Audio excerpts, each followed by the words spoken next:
Hats 100%, off man. to them. Hats off, no doubt about it. Um, career goes. I wanted to get into family life a little bit if we can. I mean, I know Sure. you got three beautiful kids, a beautiful wife. Four. I got Four four. beautiful kids. That's right. Yeah, I Uh, earned that fourth one. Don't sell me earn short. that fourth one. A beautiful wife that you always talk about, who's super Yes. supportive. Let's talk about how you met her, and then we'll talk about the kids. Yes, my first two daughters, my oldest, my 18 and 16-year-old, they're from my previous marriage. This Okay. I'm on number two. It Okay. seems like everybody I talk to is on number two or number three. Yeah, I'm But on two. yeah, so two with my prior, and then two now with my current.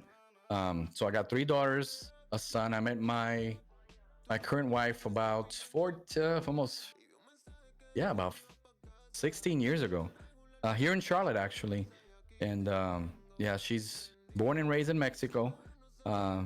So it's spicy in this house all the time. You understand Oh more, yeah. more than anybody. Oh yeah. Uh, but yeah, she's been great. I've had the fortune of having kids that are responsible, that are good students, have never, knock on wood, given me any problems. Mhm. And yeah, this whole thing here, the reason I'm sitting in front of you couldn't be without their support. My wife, she's not a baseball fan because she didn't grow up a baseball fan. She grew up in Mexico and they could care less. She could care less about sports, baseball, whatever. And then on top of that, she can't stand. She doesn't understand video games and how that could possibly be any fun. So the fact that she's allowing me to play video games, a sport, and do this, it just speaks volumes of her, and that how important it is for me to be happy, and doing something that I enjoy and love, and I mean, she's 10 years younger than me too. So if she sees this as an avenue for me to keep my mind sharp and have this youthful, I guess, what do you call it, revitalization, if that's a word. I think that's a Mhm. word. Yeah, yeah. Because the 23 years of law enforcement, I'm not gonna lie, it man, it tears you down. Well, yeah, I wanted to um kind of back up a little bit, just a little bit, yeah, because I remember you saying that you kind of had a different outlook on life for a little while yes, until you came across one a of coworker. a coworker Yeah. on Homeland with the Homeland Security, and he kind of changed your Yes. outlook. Can you go over that a little bit? Or? Yes. And not too long ago, I'm gonna say maybe 6, 7 years ago, and I talked to people in chat, and I don't know how you can be so positive. This is, and I'm like, I wasn't always this way. It took me 50 years to get my mind right and my thought process on life. It's a learning process. Hopefully, you guys, it doesn't take you this long to figure things out on what's important and what's not. But yeah, a coworker, he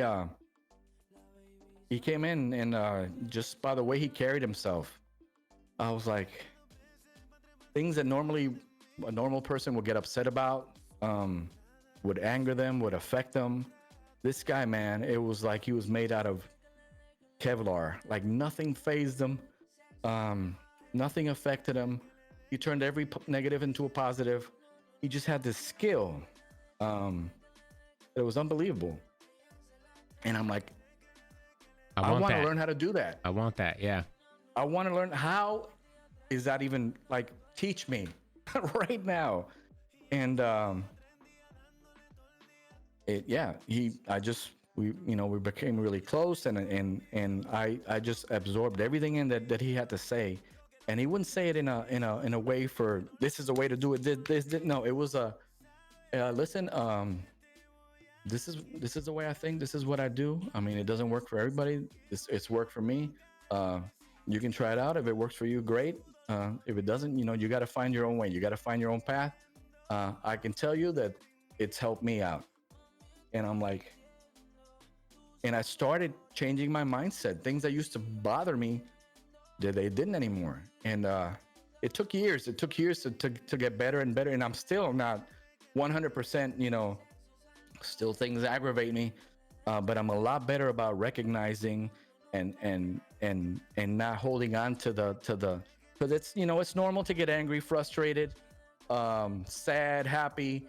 Um, but the important part is that when you got to learn that all right, those are just feelings and those are just thoughts that get in your mind, and we don't ignore them, we don't block them, we don't hold stuff in and just let it eat us up inside. You accept that you're angry or you're upset over something, you recognize it, but you immediately just let it go. You don't hold on to it. You recognize the thought, the process, the feeling, whatever's bothering you. You accept it and you boom, gone. Yeah. You don't, and it's that in itself. That's why when people get angry at the game, to me, I mean, I know the way I see things, so I know that this game will never anger me. There's no way. I will never give this game that kind of power over me. So it's, yeah, people. I don't know how do you do it. I don't know how you don't rage. It's all a mindset. Anybody can do it. You just got to work on it. It's Yeah, it is. It's as simple as that. it's a repetition thing. I mean, my mom she's always explained it to me because I'm guilty of it. I close my heart out. She calls it. She's like, you keep closing your heart. She's like, you need to open your heart. Yes, feel frustration. Yes, feel anger. Yes, feel sadness. Right. Feel it, accept it, recognize it, but keep your heart open so it flows through instead of holding on to it. Like I have this closed heart that like I catch everything and then I just hold on to it. And then next thing you know, I'm in my own head all day long. And then by the end of the day, by the time I got to start my stream, I'm anxious or I'm in a bad mood or I'm cranky because I've just been in my head fighting myself all day instead of just letting it flow through. Like, go ahead and feel it. Go ahead, but let it go. Let go of it. Well, think about it. When you close your heart, okay, the bad things are not going to get in there, but guess what? Neither are the good things. Yeah, exactly. So there's that. Yeah. No, You got a smart definitely. mom. You got a smart mama. Oh yeah, she's well beyond her years. Yeah. So back to the wifey. You meet the wifey. How again did you meet her? Didn't you meet her at you went dancing or something, It's right? funny. It all comes down to Latin music. It's done a lot of good things for me. So by this time I'm separated from my previous wife, and I'm just I just need to go out and do something. I feel like I want to go listen to Latin music. And there was this restaurant in town and here in Charlotte that at night it had an upstairs and they would turn it into like a club type atmosphere. So I asked around, where is it a place I can go listen to Latin music? Oh, go to this place. So sure enough, I go all by myself. I don't have friends to hang out with at that point. It's just me. So I go there and I see her and we start talking. She's there with a friend.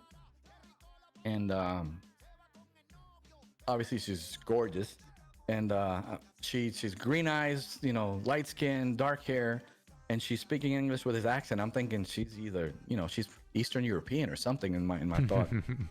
And then she's like, no, I'm from Mexico. And I was like, what? Because I was dumb. We all have our because I'm like, you're from Mexico? Like I'd never seen somebody from Mexico, and this is how naive I was and closed-minded and just dumb. I was like, green eyes and yeah, and I'm thinking that's such a stupid thought because I'm from Puerto Rico. We got it we got un asopao, as we call it, a whole soup of flavors in Puerto Rico. We got them blonde with green, green eyes and blue eyes and all kinds of colors and flavors. So the fact that I assumed she was Eastern European, I was like, that was idiotic. But anyways, we talked that night, we hit it off, and after that night, I had to leave to go visit my family in Florida. So we stayed in contact, talked to each other on the phone a lot. And when I came back to Charlotte, we went on a lunch date, and that was it, man. It was a wrap. That's it. Met her family, and yeah, there you are. The rest is history. Nice. Yes. So you guys fall in love. You get married. You do that. You have 2 beautiful kids, and now here you are, one happy family. Oh man. Yeah, you guys doing the right thing. I know you guys are like the all-American family. That's for sure, right? It seems like it from the outside looking in, anyway. You say living the dream. You hear that term a lot, but yeah. Thank God we got all our health. My family, who I'm still really close with, even though I don't get to see them as much as I'd like to, because they're in South Florida. They're still in good health. My dad, my mom. My Beautiful. sisters, my nieces or nephews are still there, and hopefully when this madness finishes, I'll be able to go down there and visit them again. Yes, Yes, indeed. I'm So, excited. what was the conversation like when you go to the wifey and you say, Mhm. "Baby, I want to start this Twitch journey," and she's like, "What in the hell is Twitch?" And you're like, "Well, this is what it is." But what was it? Take us through the conversation of bringing this whole journey up to her and getting that part of it started. I know we touched on it This earlier, was but yeah, It was back in October. I'd say I'd start. I still hadn't even decided if I was going to retire from the job because I was 50, and in our agency or in the government in general, the mandatory retirement age was 57. So I could have gone doing what I was doing for another 7 years if I wanted to, if I chose. But I was ready. I was just kind of burned out, and I started talking to her, and I was like, no, listen, I'm thinking about maybe pulling the plug in December, and then. She knew that I was watching people on Twitch, and she obviously she knew I played video games a lot, which wasn't always a good thing, um, which was so surprising to me when she was so supportive of me wanting to do this because for the longest time you guys get those dirty looks too, like, how long are you gonna be playing? I mean, again, yeah, we got so many things, but for me, this video game has been an unwinding thing for me. Like, I come home from work, and after the stuff that we have to deal with, we, for the most part, we're dealing with the dreads of society nonstop, the nasty of the nasty, and you want to get home, and you want an outlet to take your mind off of that. Some playing video games is like the perfect outlet to for your mind to escape reality. sure. So that was my medication. That was what kept me, you know, in a good place, because you start focusing on the job 100% and not have a distraction, and you can get in trouble, man. It could get really dark. So video And games was as Go ahead. streamers we should keep that in mind, to always try our best to keep the energy light, positive, fun, because there's guys like you out there watching us that are in the grind all day, dealing with the bottom of the barrel, and they just want to come and get away from it, and then they come into my stream and I'm like, I can't get a dang line out or whatever I'm complaining about. And so, like, I got to be more aware that there are people out there that are on a grind like that, and we need to provide a space of release instead of more angst. And not only that, and I see some things that I see in streamers, is how angry they get, when a troll comes around, and how how it just kills their whole vibe and energy. And I'm thinking, man, it's possibly just a kid that's bored, that his parents aren't paying him any attention, or is being bullied in school, and this is his way of deflecting that negative energy. He's trying to find somebody to pass that Pass bad the buck. energy to. Yeah. Yeah, Mhm. like they don't want to hold on to that. So, all right, I'm going to Juxie's stream, and I'm going to just say nasty things about him and upset him, because in reality, my dad probably just beat the crap out of me, or my mom, and this is the way that I'm dealing with those emotions, is I'm taking it out on somebody else. Yeah, yeah. So I see a troll come in, and I don't get out of, I don't it doesn't, if he's disrespecting somebody in chat, or just getting, out of hand, then you don't have to engage, you don't have to get angry, you just make him disappear. It's as simple as that, and you move on, and you don't absorb any of that negative energy, just because, and dealing with the shitheads that I had to deal with in my career, dealing with a troll really is not gonna bother me. It's not gonna Yeah. affect me. It's just a kid that's having issues. That's all it is. Even when I was in my job, even when we dealt with kids that were, or adults that were just nasty, you still had to find a way to be compassionate, because you didn't want to turn it into something that was pretty similar to what they were themselves. So you still had to remind yourself that, listen, yeah, this guy, you know what he's done, and you probably want to take him out back and take care of business, but you're better than that. So it was a constant reminder that, all right, let's show compassion, let's be compassionate, even though these people, you want to do something else to them, you got to still treat them like human beings. And I approach this the same way. It's in, somebody can come into my chat, and they can come in and try to disturb things. I'll tell my mods, listen, just give me a second with this person. Just let me talk to him. Maybe something is bothering him. Maybe I can, maybe I Maybe. can just take a little bit of their anger, absorb it to keep them from hurting somebody in real life. You know what I mean? Yeah. Something that we might tell them might push them over the edge, and next thing they know, they're doing something just horrible. So Well, a we lot got of to be these guys mindful of too. that too. A lot of these guys, I can see that, and I'm guilty of just getting rid of them and kind of, whatever, beat it. But you're right. What if we did take an extra minute with them? Oh, And you'd be surprised, you'd man. be surprised. You'd be You might be able to switch somebody. A lot of them you can't, but maybe some of it. The only thing I worry about that is it will bring the rest of the chat down. But that's when Right. you just let them go. At that point. But you're right, man. There is definitely some more compassion that can be shown all the way across the board. I wanted to ask you how you started to get into watching Twitch. I mean, you have these long days, Yeah. and you come home and you jump on a video game, and then we'll get back into how you brought it up to your wife. But how did you start watching Twitch? What was your introduction to Twitch, and we'll go from there. Well, obviously, for MLB, for the game MLB The Show, the first person that I watched stream was JV Gaming. Okay. Big Cleveland Indians fan. It seemed like he was, when I was watching them, it seemed like he had a really big following. I don't think streaming was that big of a deal back then as far as the amount of people that there is now compared to back then. Wait. Hold on. We got a sound effect coming through here that's... Uh-oh. Yeah. It just You sounded... getting some gifted subs? It just sounded... I was going to let you go, but it would have just... Can you hear that sound effect?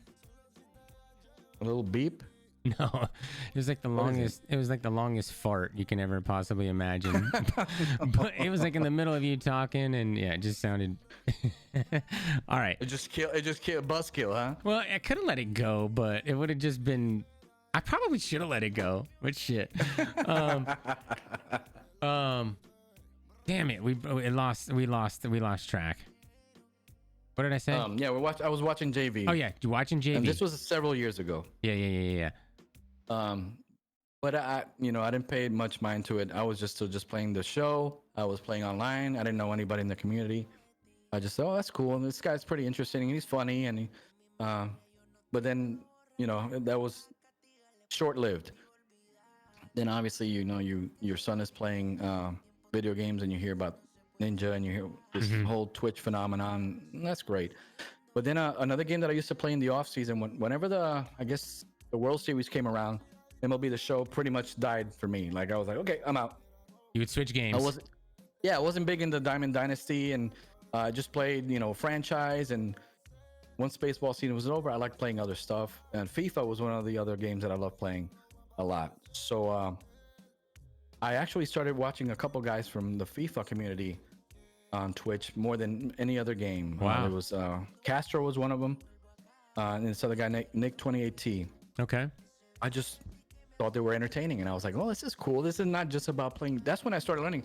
It's not just about playing video games. These guys have a bunch. They're making a bunch of friends and a huge community, and they're funny, and this is entertaining. Like I started seeing it with a different set of eyes. I like, wow, this is kind of cool.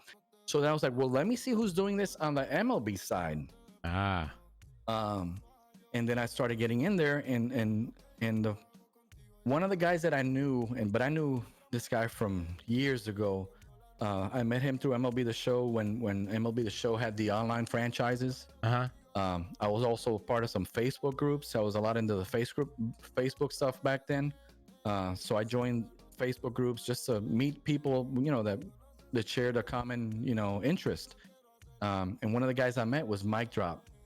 Oh, Mike Drop, nice. Yes, just made a return. Mike Drop just made a return, man. Yes, I'm so happy for him too. Me too. Let me shout him out real quick. And a couple of other guys that are now starting their streaming careers too. We're from the same little clique, playing. Not only did we play online franchise mode, but we also started playing like just regular fantasy leagues during the season. So we kind of stayed in touch, and every year we would pick up and play a fantasy league, baseball or whatever. And another one was Caden Gaming, who's out there now.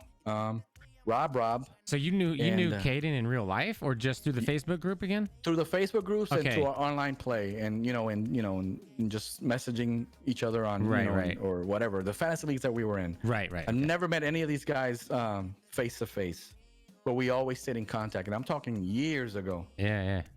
So I went in and I learned that Mike Drop was starting to stream, and I was like, well, that's cool. So obviously I started talking to Mike Drop, and he's obviously, you guys that know Mike Drop know how gracious and what a beautiful human being he is, and perfect soul, and man. so positive. So that was my first. That was like my first little. Okay, maybe I can do this. Just a little That thing was in my your psyche. spark, yeah. That was one. All right, Mike Drop, positive. Then I go, and then I start watching another guy, and I was like, so I go into this chat, and it's Swingman. I'm checking him do his thing, and the Swingman's all, full of energy, and I start, all right, because I wasn't much of a chatter, like I wasn't much of a conversationalist. I would just lurk. Yeah. And so I said, well, and I would send a message, and boom, he would respond right away. And I would ask something else, and boom, like very engaging, and very like he paid attention to the people that were in his chat. I'm like, okay, this guy's cool. So I don't know if I remember if I inboxed him or I just asked him, straight up during his stream. If I asked him about, man, this might be cool for something I might be interested in doing. That was the second one. It was like, absolutely. Yeah.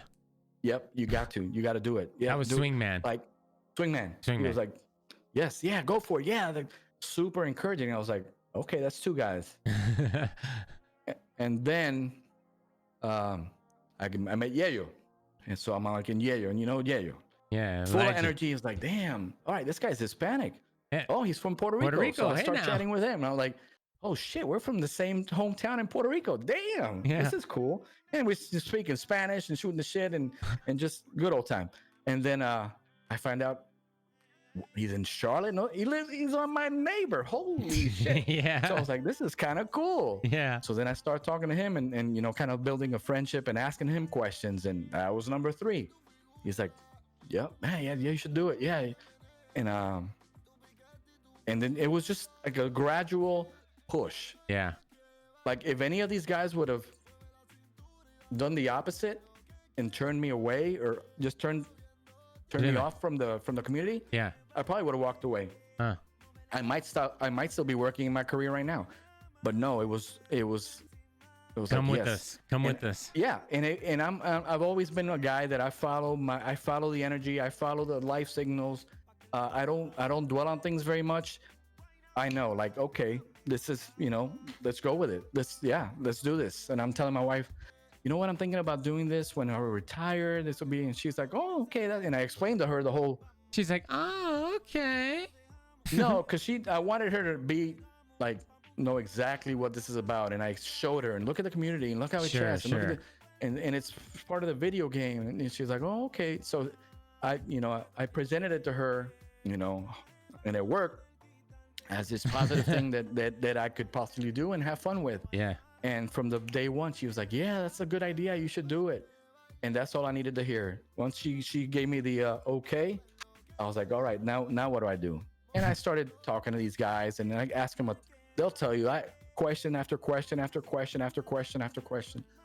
I to a point where I think Yayo was like, dude, just YouTube, dude. Just watch YouTube, find stuff in YouTube. They'll tell you how to do it. So I did my research on things to get, on how to get them, and just from, I guess in November, I decided, you know what, I'm gonna put in my papers and I'm gonna set a date, and it's gonna be that. But my intentions were to do it part-time, maybe 2 or 3 times a week. Yeah. While I found something else to do, another job, because one of the things when you retire from federal law enforcement, the opportunities to get a second job or career really, really good. With any, whether it's in the private industry or right, private security, or just it's endless, especially here in Charlotte. And so I retired. I was still doing and gathering all the things that I wanted to get for the stream and doing it part-time. Mm-hmm. And I was also putting in applications for different jobs. I landed a job for a law firm here It was like a 8 to 6, you know, it was back to the grind. Yeah. I stayed retired 2 weeks, got this job, and I started doing it for a month. While I'm in this job, all I can think of is my setup for streaming and the things that I Improving wanted. it. That's when the ideas started flowing about the logo and that and which kind of camera and how do I want to set it up. I I woke up like at 3 a.m. thinking about the baseball cardboards challenge thing. I had no idea if that was something that was being done or not. I just thought it would be cool. I think I remember I even asked you. You asked me, and I owe you an apology because I kind of shot it down. I was kind of like, it's kind of been done, but not the way you do it. And I didn't even, you know, and I apologize for that. But you were kind of like, and for me, I thought you were talking more of like the pack and plays. I don't know if you've seen these pack and plays. And you're like, well, yeah, but a real life pack and play. And I was like, and in my head, I got to be honest, I was like, I don't know. But see, that's my stupid. I remember that. Yeah. And then and then you did it anyway. And you know, it's a hit, and everything you do is a hit. And that just shows, don't ask me anything. No, but I mean, I still want to get feedback, and I still trust my instincts enough to know. Yeah.